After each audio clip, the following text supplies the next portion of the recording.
of Anne Frank's life. Yes, of course, it's ethical, especially since recapturing those memories will be integral to resurrecting Anne Frank and her family. See, Anne Frank's memories and relationships were, essential to who she was, so we have to restore those memories even if it's painful.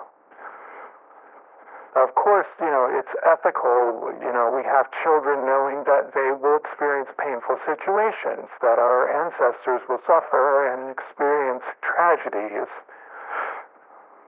And if we wanted to end all pain, we would just stop having children. Or better yet,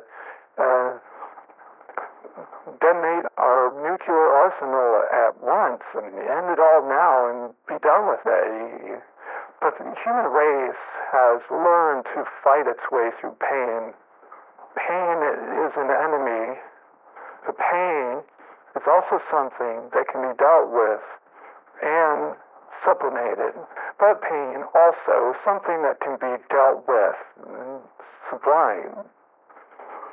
Jesus Christ experienced massive amounts of pain in his mission to defeat death and Hades, but the Bible promises that pain, like death, will eventually be eradicated. But for the moment, pain is a part of the bargain. If we want to continue the human race, we have to get used to pain. However, it is the problem of pain which makes me think that simulations can be quite different from what many theoretical physicists have predicted.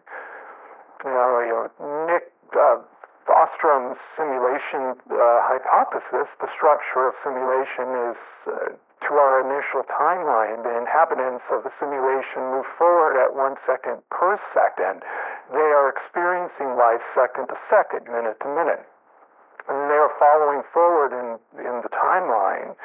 But why would Anne Frank need to relive all those horrible experiences all over again? Why would there be necessary when we could simply simulate her memories?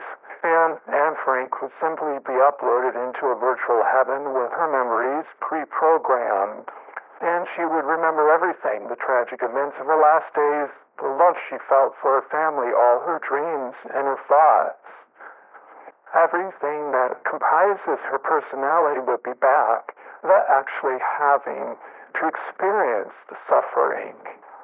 This is why it is unlikely that we are already in a simulation. It seems that there is too much suffering from this to be an ethically rendered timeline.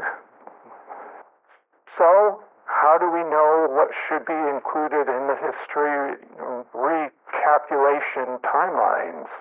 We know that Anne Frank and Otto and Edith Frank and Margaret Frank are all real people who live here in the original timeline. But what about King David and Esther and Isaac and Solomon and some of the other characters that we have been exploring?